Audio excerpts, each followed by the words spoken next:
The broadcast is now starting. All attendees are in listen-only mode.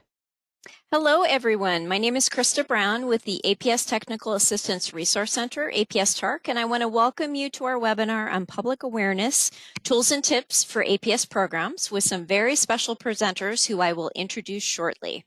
Next slide. Before we get started, I'd like to share a little bit of information. This webinar is being hosted by the APS TARC, which is a project of the U.S. Administration for Community Living, Administration on Aging, Department of Health and Human Services, and administered by WRMA Incorporated. Contractors' findings, conclusions, and points of view do not necessarily represent the official policy of the federal government. Next slide, please. The APS TARC works with states to enhance the effectiveness of APS programs by working with partners on the use of data and analytics, applying research and evaluation to practice, encouraging the use of innovative practices and strategies, and providing technical assistance to APS programs. Essentially, we're here to help APS programs in any way we can.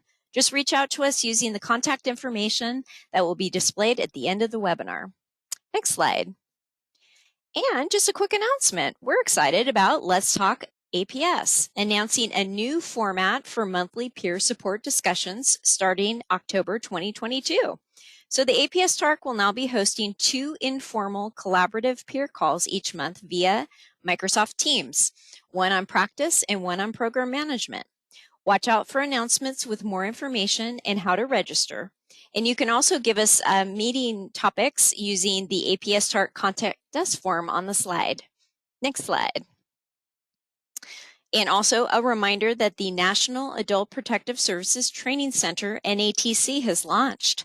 And the no-cost APS Core Program e-learning courses are available for APS professionals to access. Please visit the website on the slide for additional information. Next slide. Now to some housekeeping handouts. Handout section of your webinar control panel, you will find today's slides, and you can download these at any time. Please go ahead and use your computer speakers to access audio for this webinar, and you can control the speaker volume there. If you experience audio problems due to internet connection speeds or hardware issues, we recommend that you go ahead and exit, log out, and log back in. Next slide, please. You may ask questions, share comments by typing them into the questions box at any time during the webinar, and we will try to relay as many as we can during the Q&A portion of the webinar at the end. This webinar is being recorded, and all registrants will receive an email when the recording and slides are up on the TARC website. Everyone attending today will receive an email in about 24 hours with a link to download your certificate of attendance. And then also be sure to take that brief eval survey when prompted. We'd love to hear your feedback. So now it is my great pleasure to introduce our presenters today. First, we'll hear from Andrew Capehart, Senior Business Analyst, Subject Matter Expert with the APS TARC, WRMA Incorporated. Then we'll hear from Alycia Cisneros, Outreach Coordinator with the National Center on Elder Abuse. And then we'll move into a facilitated discussion with Robin Tejada, Social Services Manager 2 with the Nevada Department of Health and Human Services, Aging and Disability Services Division, Adult Protective Services, and Tawny Smith-Savage, Social Services Department Coordinator with the Fond du Lac Reservation Human Services Division. So at this point, I'm going to go ahead and turn it over to Andy, and he's going to take it away. Thank you so much, Krista. And thanks to all of our presenters for participating today. We have a really good lineup for you. So I'm just going to set the stage a little bit. We're seeing more public awareness in the APS world these days than we really ever have before, mostly thanks to the APS formula grant funds. We've been working here at the APS TARC to support states' public awareness efforts this year by releasing a toolkit, and I'll talk a little bit more about that in just a second. But more than 40 of the recently published APS operational plans reference public awareness in some way, shape, or form. That's a really big number. We were surprised at that. Some programs are raising awareness with the general public using advertisements on radio and television. Others are spending funds to target mandatory reporters only, as nearly all states have certain individuals, of course, that are required to report adult maltreatment. We know of states engaging in activities from distributing flyers and posters or signs all the way to larger outreach events and state conferences and even radio and TV ads, as I mentioned earlier, which is pretty exciting. So I'd like to read this quote from Dr. Georgia Annitzberger, a well-known researcher in APS that I'm sure many of you are familiar with, who recently wrote a blog for the APS TARC. Public awareness and professional recognition of elder abuse have increased. Still, there is evidence of awareness and recognition everywhere. I see it daily with growth in the number of Google alerts, news feeds I receive about elder abuse, and my inability recently to find anyone who has not at least heard of the problem. I think this quote hits home for many of us in APS. Our issue, I feel, used to fly under the radar quite a bit and didn't receive much attention. I think those days are basically over. While there needs to be more recognition still for elder justice in general, it's much more in the public spotlight than it used to be, which you will see on this next slide. This Google Trends graph isn't really earth-shattering, but it is interesting. Here you see the weekly popularity scores for the search term adult protective services, quote unquote, from 2017 to 2022. There have been times in this graph prior to 2022 where the score was higher than it's been this year, but you'll notice after the red line that you see here, there's been no time where the score dipped below 60, which is why I think this graph is remarkable. It may not demonstrate a sharp increase, but it does demonstrate a more sustained high score for Google searches on adult protective services, which I think is pretty fascinating. So given the increase in public awareness efforts, the APS TARC developed a public awareness toolkit for programs this year. In the toolkit, you'll find a brief that addresses strategies for success. It details benefits and risks, actually, of public awareness and tips for planning a campaign, including materials that you might include in your campaign. We have a webinar on reframing elder abuse, which our NCEA colleague will speak to a bit here shortly. Flyers and presentations from the Department of Justice Elder Justice Initiative. We have resources for, excuse me, World Elder Abuse Awareness Day, again from our colleagues, the National Center on Elder Abuse. And possibly of great interest to many, we have examples of campaign materials from other programs throughout the country, and you'll hear from some of the folks today who are actually featured in that section. We hope you find the toolkit helpful. Let us know what you think of it. Here's the link where you can get to it on our website, or you can just Google APS TARC, T-A-R-C, and go to our toolkits page to find it. So with that, I will turn things over to Alycia Cisneros with the National Center on Elder Abuse to talk about reframing public awareness. Thank you. I am so excited to be here today and to be talking with you all. My name's Alycia, and I'm the outreach coordinator over at the National Center on Elder Abuse. I'll just briefly introduce us for a quick second here on the next slide. Next, there it is, alrighty. So what we do at the National Center is we're a resource center. We're really focused on information around elder abuse prevention, and we do that by sharing the newest policies, research, training, news, and resources to help our colleagues and the lay public with elder abuse prevention information. Our next slide here, I also want to share that the NCEA is the home of the Reframing Elder Abuse Project. Now, this is my favorite project. It's a new communication tool that we have used to expand and make our outreach efforts more effective. I want to share some lessons that we've at our team have learned in applying this communication style into our materials. Now, one of the lessons that we've learned is to not assign people or groups of folks as vulnerable or victims or in need of protection, right? That kind of starts to cloud our messaging, and that's what we've really learned over at the National Center on Elder Abuse. Sure, sometimes we have to use the word vulnerable, but assigning that to a person starts to make it a little difficult to connect with somebody, right? The next thing that we've learned is to always use photos of folks looking at the camera and of older couples. I see, and we talked a lot about this during Valentine's Day, when we see folks in these public awareness campaigns about elder abuse prevention or awareness in APS tools, we see people looking away from the camera. I know the looking down at your hands is a really popular one that we've seen. And when we're talking about support systems or families, we very rarely see images of older couples or older couples that are thriving and aging with dignity and respect. So I would very much encourage folks to use those images in your outreach materials.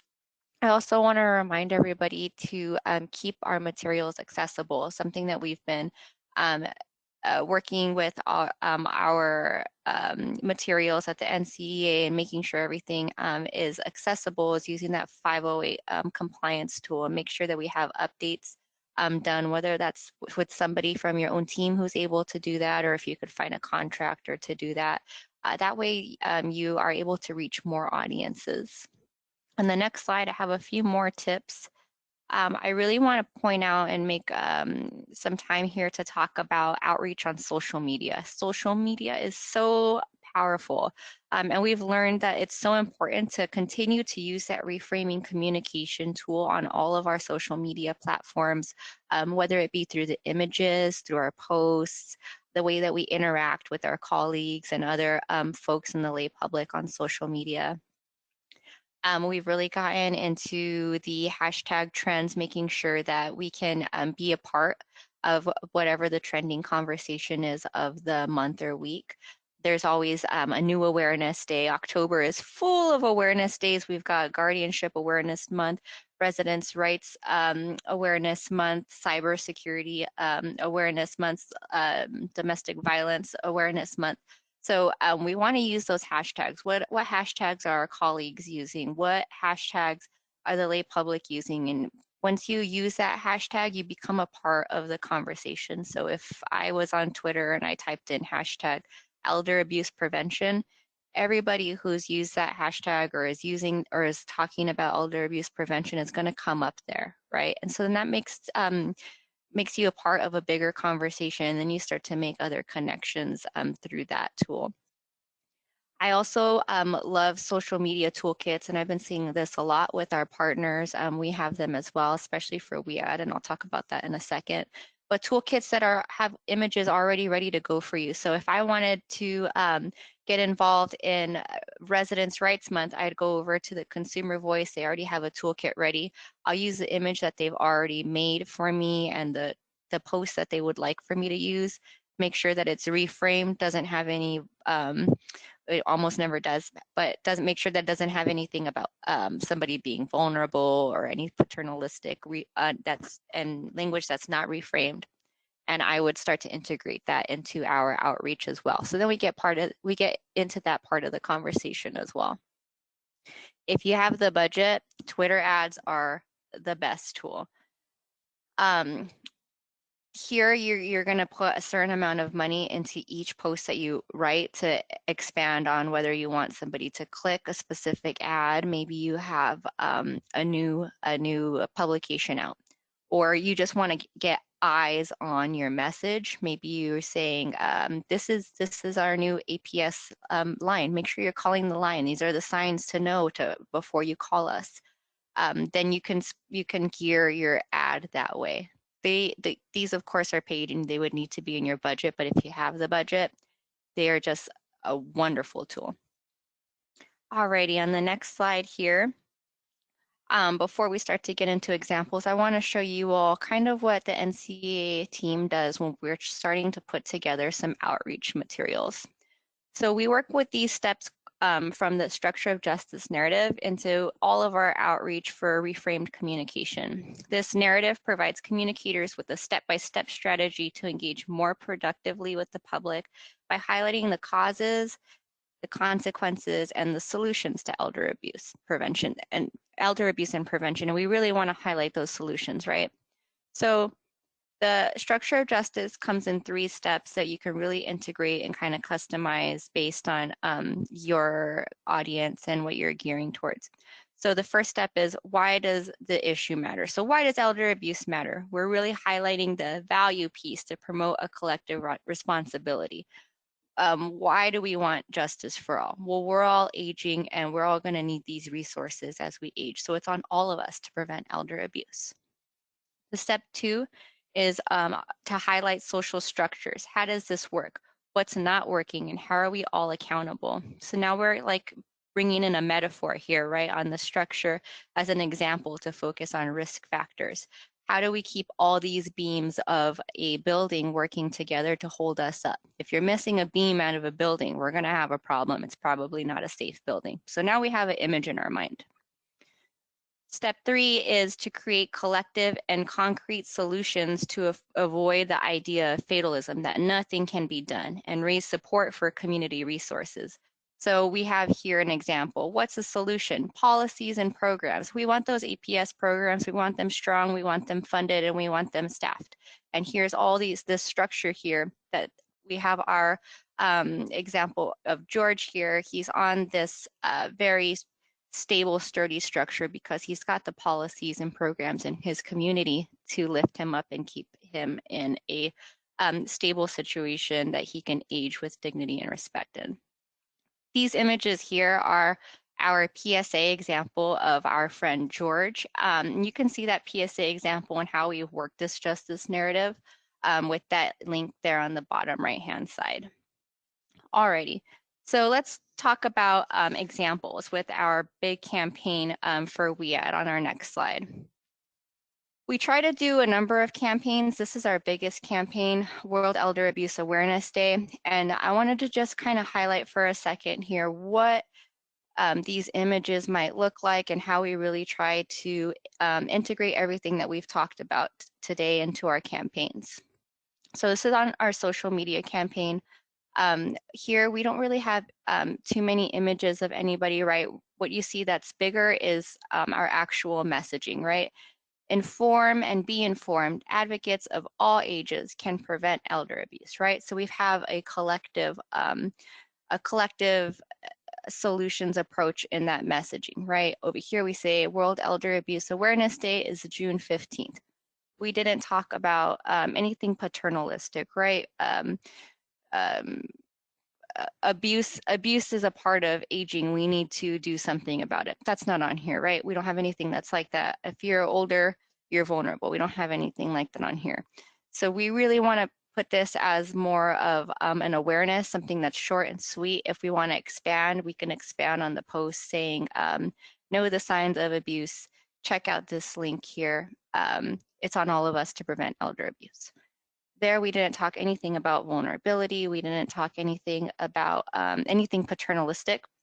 And that really is pulling people in. I also want to highlight the hashtag here, keeping people involved in the same conversation, bringing in that hashtag WEAD, and we put it on our images as well so that everybody knows, whether it's our partners or people in the lay public who want to talk about World Elder Abuse Awareness Day, they use the hashtag, and then we can all be a part of that same conversation when you look up the hashtag on whatever social media site.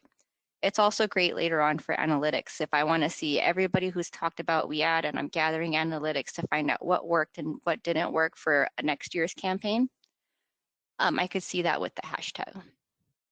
Alrighty, on the next slide, I wanted to show you some befores and after examples for our actual publications that we also share.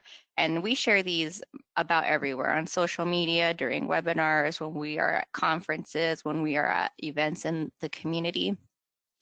Now, this is our before image or before example of our red flags of abuse. This is our most popular outreach publication, and it highlights things that you should be aware of. Now, right off the bat, we can see examples of what I was saying earlier, right? People not looking at the camera, somebody covering their face. We've got the hands here. We don't really see anybody looking in the camera. We see people who appear to be alone. If you if we zoom into the wording on the right-hand side, we see a lot of language about victims and vulnerable, and really putting a tag on folks, right? And it's very paternalistic, you know, unable to comprehend. So there's different way to say this, and I'm going to show you on the next slide here. All right, we took out all those photos, right? They were very distracting, unnecessary, and it's blocking our communications. We want people to hear what we have to say. So We changed that, took those images out, and if you zoom in to what we have here and take a closer look on the right-hand side, you can see that we started to put in that structure of justice narrative. We are telling folks about that imaging, the construction project, that we need to highlight people's safety and well-being. We have that collective approach at the end. Everyone at every age deserves justice. And then if you look at the bullets, we took out all of that paternalistic language, everything about labeling folks as victims and vulnerable, and we highlighted the message that we want to get through. These are the financial signs. Keep an eye out on them. Keep an eye on them no matter what age you are, because we are all in this, right? We're all aging. We all need to be aware of this so that we can all age with dignity and respect. And that's really what we're getting to the point here in this outreach piece. So on the next slide, we have one more that we actually that's a little more recent, that we updated, something known as the grandparent scam. Now, right off the bat, this kind of makes me, when I was looking through our publications, I was thinking, that's kind of tough, right? Not everybody who is aging is a grandparent. That kind of, I feel like, pulls somebody out of your awareness material right away. We're talking about somebody being targeted, and so there's some language here that's going to block our communications. You see somebody looking away from the phone. She looks concerned on the phone. She's not looking at the camera. It doesn't look like she has any independence in this photo, right? She doesn't look like she has any.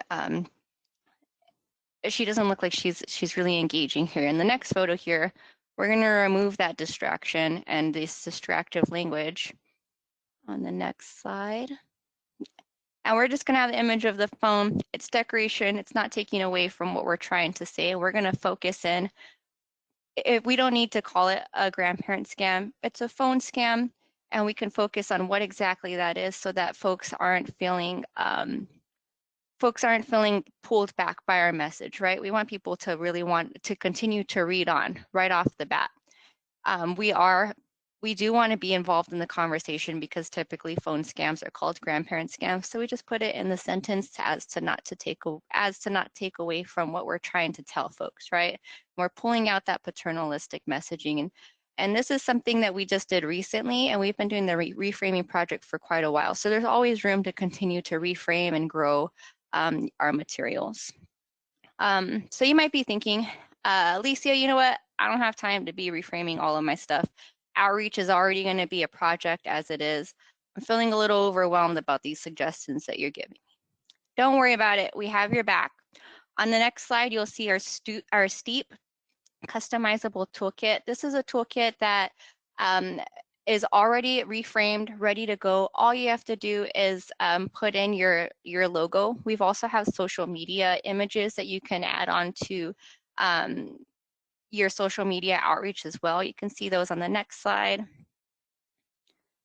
You see the images on the right-hand side. These are already ready to go for social media. The images on the left-hand side, you can see that there's a space there for your agency's name. They're already ready to go for you to print. Insert your logo, your name, and you're good to go. Next slide.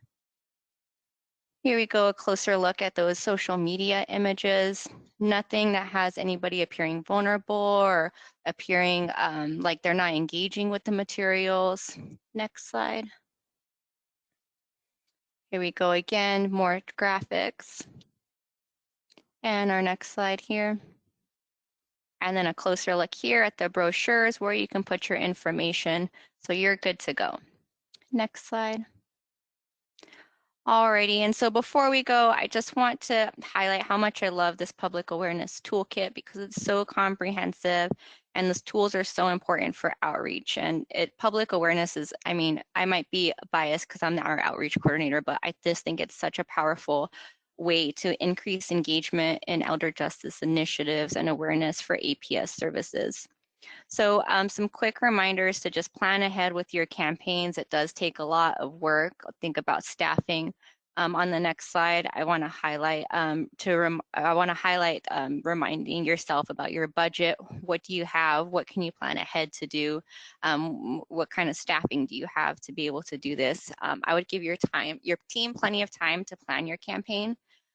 We usually try to plan our campaigns 4 to 5 months in advance, just so that there's plenty of time to dedicate to your campaign in addition to everything else that you're doing as well.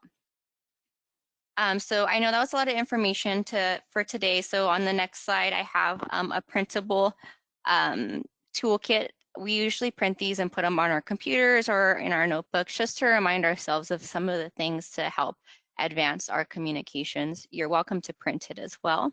And then on the next slide, I have some last minute reminders of the lessons that we at the NCEA have learned, reminding everybody to use the we, us, all a collective approach to avoid those triggering images or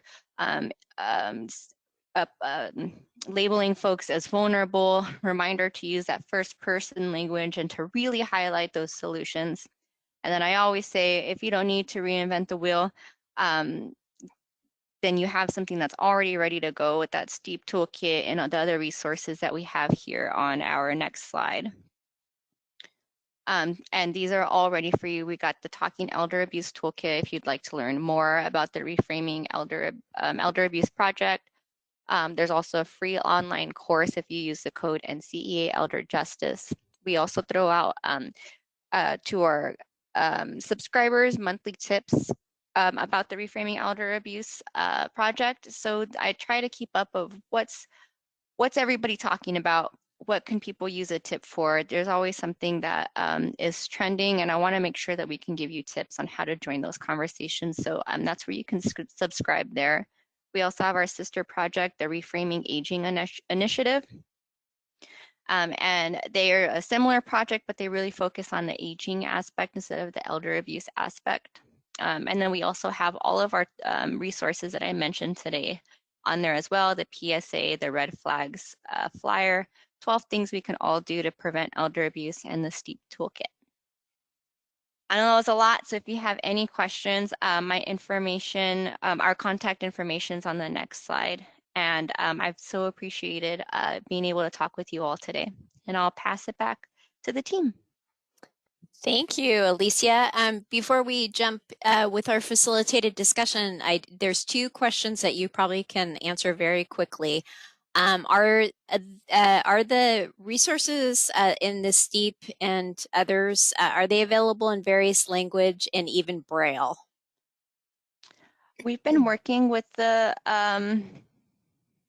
Braille Institute to get some of these resources in Braille. Let me double check I believe, let's see here.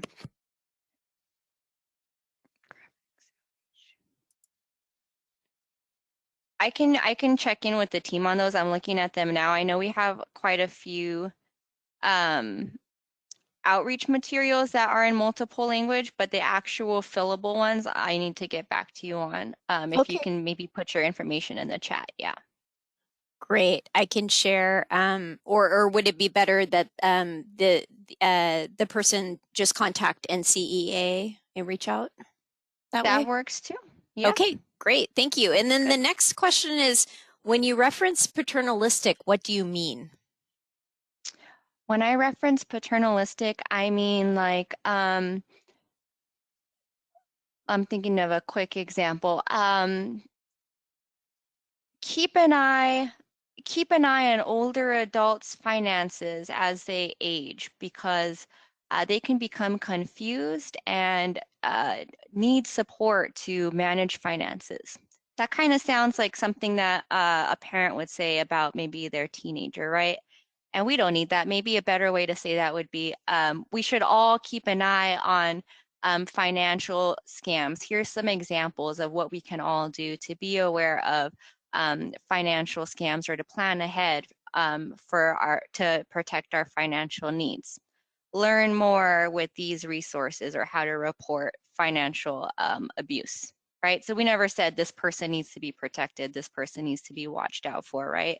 We said, let's all keep an eye on this, because then that applies to all of your audiences instead of maybe just caregivers, right? Now we're thinking about all of us, and we're all doing this together, and we're all aging, so we should all be engaging in these preventative resources. Great. Thank you for that quick example, Alycia. Thinking on your feet. Of course. Now we're going to turn it on over to Andy and Robin and Tawny for a facilitated discussion, and then we'll have time for more questions. Thank you so much, Krista. So we're going to kind of go round robin a little bit between our two panelists today and discuss some of their program experiences. So I think that I will dive right in. What factors led you to engage in a public awareness campaign? Who would like to take that first? I can start, Andy. This is Robin. We've always, here in Nevada, we've always had a public awareness campaign, if you will, but we were able to make it more robust in 2019 with our expansion from Elder Protective Services to Adult Protective Services. We had a grant through ACL, and so we had some budget support with the campaign through that, and then we continued our awareness campaign with an additional grant that from ACL for opioid misuse awareness. So that's kind of what contributed to where we are now with our campaign. Great, thank you, Robin. Tawny, do you want to chime in on this question? Sure. So the factors that led our agency to engage in a public awareness campaign was the new funding made available to us in Minnesota. It was earmarked for tribes through the Administration for Community Living, which is very new to us. The Fond du Lac Band of Ojibwe lies adjacent to county and state agencies. And they're considered the lead agency for making mandated reports. So what we decided to do was create a public awareness campaign that was geared to the general public, especially our tribal community members who would pass by, an area where there are a lot of different billboards of tribal of businesses and tribal businesses in the community, in the local community. In the past, our community public health nurses were really successful in using the billboards to encourage healthy food choices, healthy living. So what our department did was we utilized the new funding to bring attention to the need to check on elders, especially during COVID-19, and then also to provide a phone number so that we could be a center point for taking calls, getting information out about how to make a report and bring concerns forward. Great, thanks, Tawny. And I think both of these campaigns used billboards, which we have a slide here in a bit. We can show those billboards to everybody so you have an example of it. I think they're also available in our toolkit that we mentioned earlier. So thank you both for that. Moving on to our second question. What planning process and stakeholders did you engage for your campaign? First again, Andy. Yeah. I keep calling you Andy, Andrew, sorry. Either one. Created what the first speaker was talking about, Alycia, about understanding your time constraints with your staff. And a public awareness campaign is, it's an undertaking. It can be time consuming. So we opted to utilize an outside resource. We partnered with a company called KPS3 here in Nevada. They're a media company, because although we're experts on adult protective services, we're not certainly experts on media campaigning. And so we partnered with them right at the start. We partnered with some of our law enforcement and first responder partners that we have here to be in some of our videos the PSA videos that we created. And then we also collaborated with CASAT, which is the Comprehensive Alcohol and Substance Abuse Treatment. They're housed here at the University in Reno. And yeah, that's who we engaged at first, and we had meetings and just kind of brainstorming sessions, like what we wanted it to look like. But those were our and then the internal staff; those were our main partners. Thanks, Robin. I'm sure that was really helpful because we all know APS programs have plenty to do, and it's hard to start from scratch when you are dealing with something like a public awareness campaign that you may not be familiar with. So, Tawny, would you like to chime in on this one? Sure. So I was the main planning person on this, and our time frame was very short. Such was what happened with COVID-19 funds. So what I did really quickly was did some Google searching and researching images and content around elder protection, elder abuse. So I did a lot of the planning. What I ended up doing was engage stakeholders as I went along. One of the things that we had seen in our community was a very successful campaign involving a local photographer and artist in the area. So she is well respected for her approach in working with elders and the community around social engagement, and then also obtaining permission in her work in the tribal community. So that buy-in is very important to just be able to utilize some of the images. It was important to portray resilience so that the intent of safety and support could be really underscored. Additionally, the state of Minnesota had contracted with a consulting service called Onaway, who assisted with some messaging. And again, this was really new to me. And since I've been on this webinar, I've learned already a lot about TARC and CEA. And I plan to do more research on this because this is a very good way to cut, I guess, a lot of the work out and go to these toolkits. So thank you.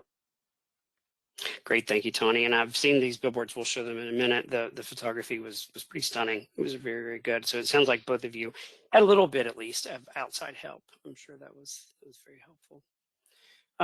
Moving on to our third question: have you used any methods to measure the impact of your campaign? Robin, would you like to go first? Oh, sure.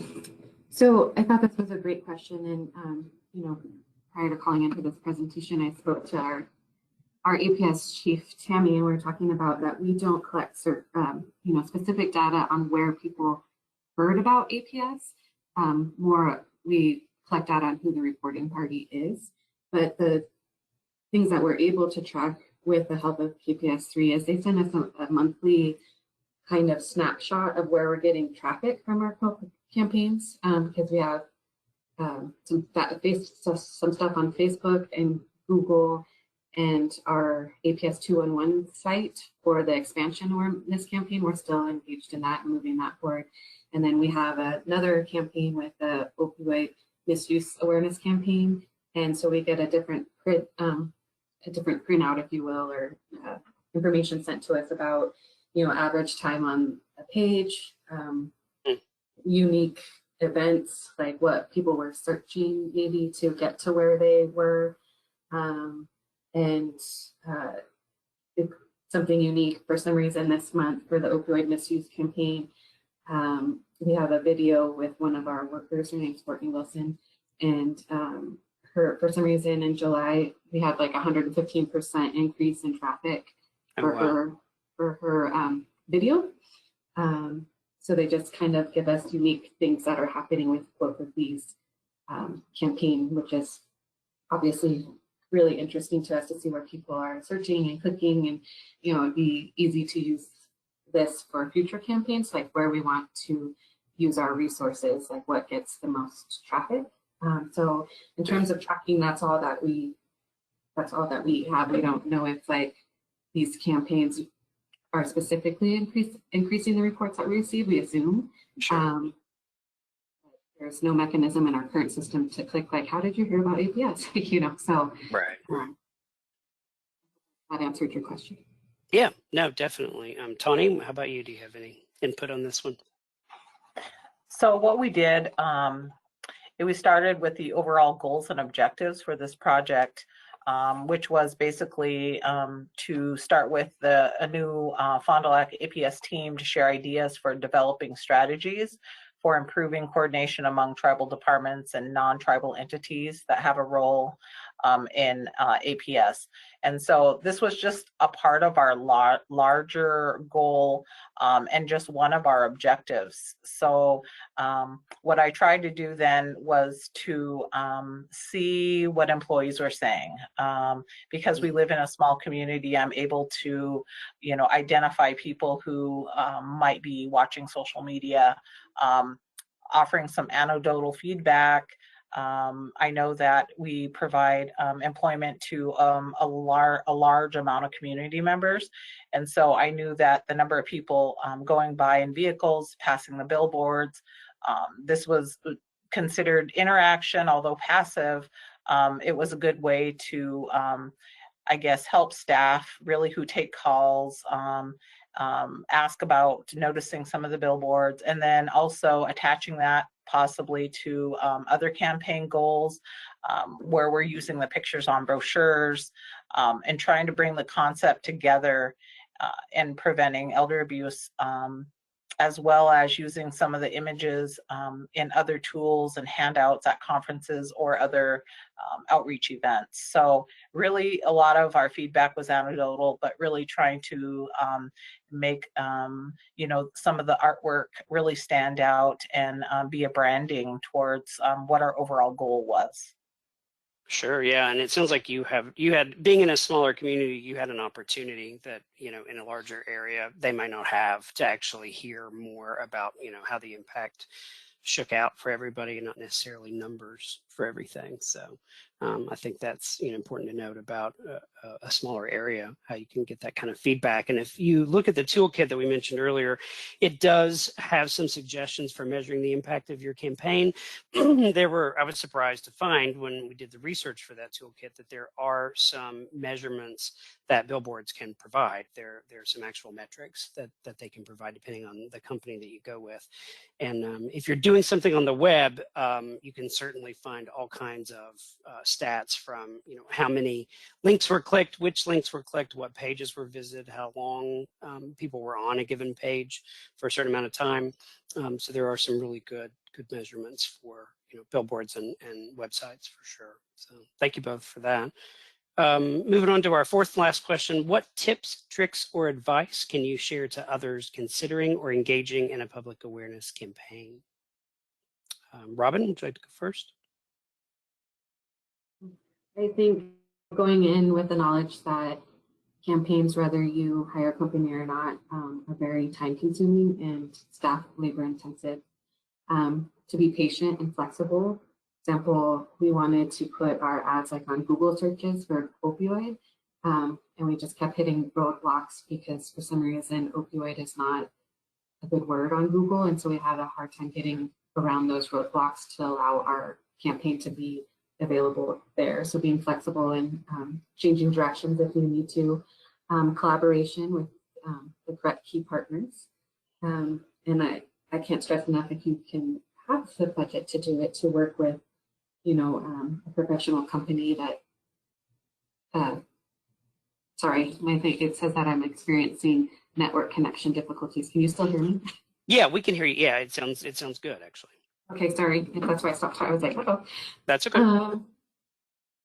So to work with that outside company if you can, because they provide us a lot of expertise and things that we might not have thought about, because that's what they do. We learned from we call it the expansion campaign for us when we went from EPS to APS to our continuation of the opioid misuse campaign to a smaller team might be better, because we brought everyone to the table for the expansion and there was lots of opinions and we're slower moving. So making sure you have the right people at the table to make those decisions so things can move forward more seamlessly and timely. Let me see what else. And have a clear vision of what you want out of your campaign going forward. Like, what does your messaging want to be? Some of the same things that Alycia talked about, being intentional with words and pictures and things like that, because sometimes some of the things that came back from the campaign company were like, oh, that's not, that visually that's not what we were thinking, and like going back until we were sure that that's what we wanted, and the words associated with things And I think that, you know, intentionality, making sure that the message is clear. Sure. And, yeah. you know, we were really excited. You know, now we have posters and brochures in color and wallet cards and billboards and PSAs on radio and, you know, video. So it's been a really exciting, you know, adventure, and that we're grateful that we were able, you know, to enhance our campaign here in Nevada.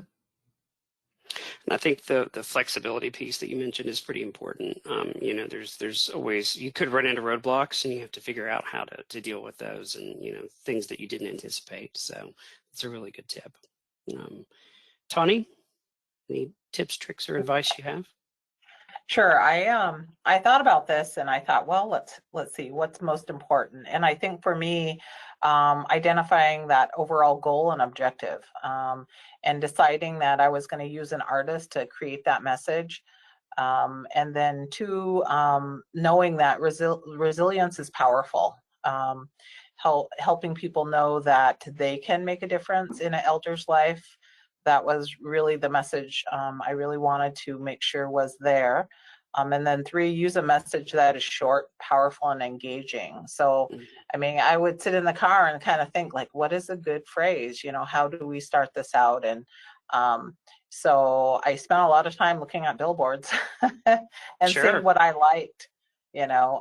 And then the fourth thing, look at other forms of outreach in the community, and see if you can draw some reference to some of the good billboards and the messaging, and then start a conversation around some of the positive sides of, like, doing outreach to elders and really taking care of your community.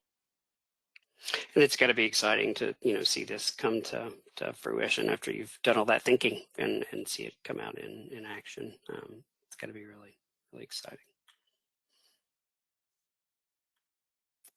And here we have the billboards that were used in Nevada.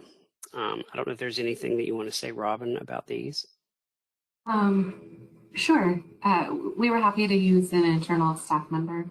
So we're proud of this billboard for many reasons that we can have it. These two particular ones are in our southern region. These are in Las Vegas.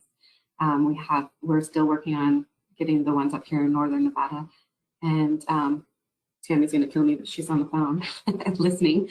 And this is Tammy's big dream, to have a billboard to get our message out, and, you know, to have a way for people to know how to report to us if, you know, they're encountering abuse. So you can see her tiny at the bottom in the red sweatshirt. That's her excitement of our billboard. So, and these are really well received. For some reason, Courtney, she's well received in the billboards and the videos and the PSAs. So it's kind of fun having an internal staff member be a part, you know, the face to the campaign like this. Yeah, sure. And I believe that a lot of the materials with the campaign are available on our website in conjunction with the toolkit that we published and mentioned earlier. That's when you were talking earlier, and they're not the billboard, but our other stuff. Yeah. Yes, exactly. Thanks for sharing those. And Tawny, here's some photos of your billboards. Anything you want to say about these? Yes, I would just like to, you know, thank the elders that were on these billboards, and they did an awesome job, you know, just being who they are. One of them is our Dr. Arnie Vinio, well-respected individual. He actually does something called Native Report, and takes a few minutes to kind of talk a little bit about health and wellness during these Native Reports. But the number one thing he says at the end is, remember to call an elder. They've been waiting for your call. So everybody was kind of familiar with that, you know, as that's what he would commonly say at the end of his informational session. So it was a natural statement, and, you know, Dr. Vinio provided us with that image, and that was wonderful. So, and the other image is of an elder named Hank Kingbird, who is a well-known elder hand drum singer, and this was a perfect image. And we were just really trying to get the message of protecting our elders is respecting our elders, because that's a high value in the community. Other things about the billboards is just making sure the logos were correct, and we had the okay to move forward with the tribal logo and then our agency logo, and not making it too complicated with too much information, but just enough information so people could call if they needed to make a report. Sure, and balancing, you know, what you need to get out there with not putting too much on there. And it's great that you could use photos of people in your community and to use a phrase that they were already familiar with. I think that's brilliant. Really very nice. All right, and I think I'll turn things back over to Krista. Great. Thank you, Andy and Alycia and Robin and Tawny. It's really powerful information. And I really appreciate, Tawny, how you you stood up resiliency. I think that is really important thing to remember in our messaging as well. So now it's time. We have some time for some Q&A. We have a couple things that came in, but please, if folks have any more questions or comments, please go ahead and send those in now. We had a comment come from our colleague, Joan from American Samoa. Joan is saying we're in the process of involving the village leaders to be part of our campaign. Thanks, Joan. That is really, really important. And both Robin and Tawny spoke about the importance of bringing all of your important community members to the table. So thanks for that, and good luck, and check that toolkit out. Hopefully it'll help. And then Victoria is asking a question. Victoria's from Massachusetts, and Massachusetts is what we call a bifurcated state, meaning that they have a separation between the 18 to 59-year-old program and the 60-plus program. And so, Alycia, are the materials available for bifurcated states? So would the messaging be appropriate for an APS program or protective services program that focuses on the 18 to 59 population? Yes, we do have a disclaimer on the bottom of most of our resources, because we want to take that national approach, that it does vary in different states, and we remind folks to check in to see what the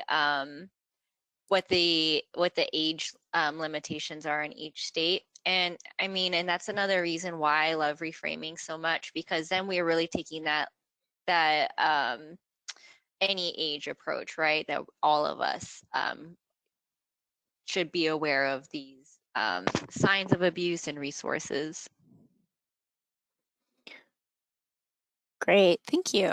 And I see some other, just a reminder for folks, because there are so many wonderful resources shared in live links, that the PDF of the slides with the links that are live, and you can click them and go right to the resources, are in the handout section of your control panel, and you can download from there. And they will be posted also when we post the recording of the webinar. Let's see, we have another question that's coming in. Can the speakers give some range of the costs involved in their projects? Thank you, Carol, for that.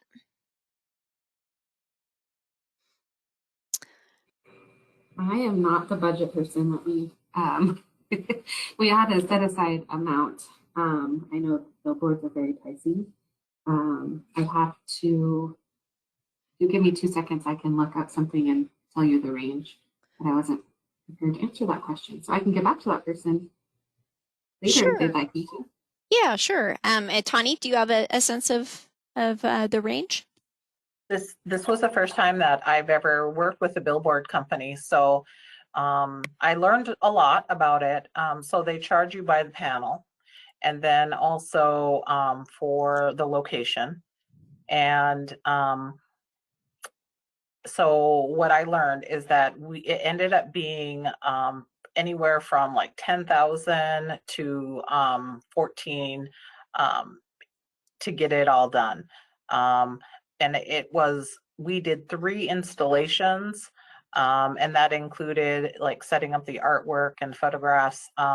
It was great that the artist that I worked with already had some experience working with the company, so they had a good working relationship. So it worked really well because they kind of knew I guess the standards for setting up a billboard. Thank you. And Krista, if I could just quickly piggyback on that, the Sure. toolkit, I know we keep coming back to that, but the toolkit that the APS TARC published talks about videos and billboards and brochures, and it actually provides some very rough estimates of how much each of those could cost depending on different scenarios. And I think that, billboards, it often depends on where you live and how many, how many people are in the area, but you can get some rough estimates for that in our toolkit. Perfect. Thanks, Andy, for refreshing my memory. So yes, the toolkit, once again, focusing back on that public awareness toolkit. So, okay, so let's, oh, yes. I just wanted to also share too for social media, just in case anybody was thinking about those ads as well and those price ranges. For a 90-day campaign, in the past we've spent less, but this year we spent about $1,000 and it garnished, I just had it open, about 1.1 million in impressions, which is like people being able to see each one of our ads. So it really went a long way. Okay, so just to be clear, Alycia, you NCEA invested $1,000 and you got how many impressions? 1.1 million on just Twitter. Okay, thank you for that. That's very helpful information, definitely. So, all right. So it looks like we might be to the end of the questions. Let's go ahead to the next slide. I'll give you a couple, maybe 2 minutes of your time back. I want to thank you. Thank our presenters, Andy, Alycia, Tawny, Robin, and thank you for attending. Great questions, great comments. We hope to see you for the next APS TARC webinar in October for culturally responsive APS practice when working with tribal and indigenous communities. We are currently planning this webinar, and the registration announcement with a firm date will be sent out in the next couple of weeks through all of the TARC channels. And I also just want to recognize that this is the last TARC webinar for the federal fiscal year. And so we want to celebrate that and celebrate with you. Thank you all for joining us throughout this federal fiscal year, and hope that you come back in October and in November and December for that matter. So thank you all and enjoy the rest of your day and see you next time, and take care. Thanks, presenters. Thank you. Thank you. Bye-bye.